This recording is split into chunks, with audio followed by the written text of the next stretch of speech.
Пиццаны üçüncü yaşatı İtalyanski. Amerikanski, İtalyanski pizza oldu. Ben İtalyanski pizza işledim. Da işte parmağını düşünecek yakın da ya. Çok bulmuş olacak da yiyorum.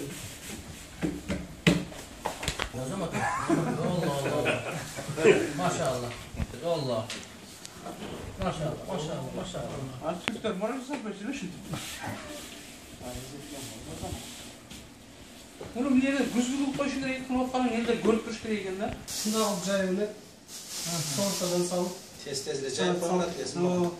bir pizza 5000 tökşat, margarita degen pizza 3000 tökşat. Общий скоростен olganda 4000 tökşat da. O zaman bizim hakkında şu Şam'da başlasa muhtemelen bulaşır. Şimdi peşinden kim başlaydı? Peşinde başlayınca Şam'da Şam'da Şam'da başlatır. Atladı.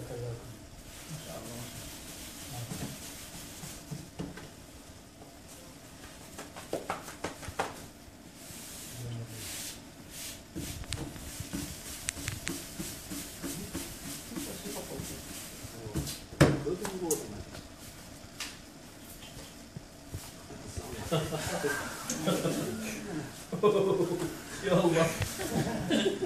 Allah. Allah. Maşallah. Karamat. Biteyen bu da.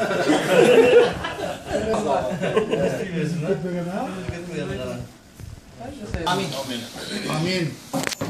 اللهم افتح بيننا وبين قومنا بالحق وانت خير الفاتحين. Amin. اللهم افتح لنا ابواب الخير والرحمه والسعاده والفتوح والكسب. Allah talam birinciden sana diyen sorup versin.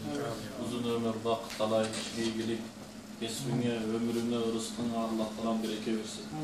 Amin. Yücel Müslümanlardan faydası işlesin ya. Amin. Allah.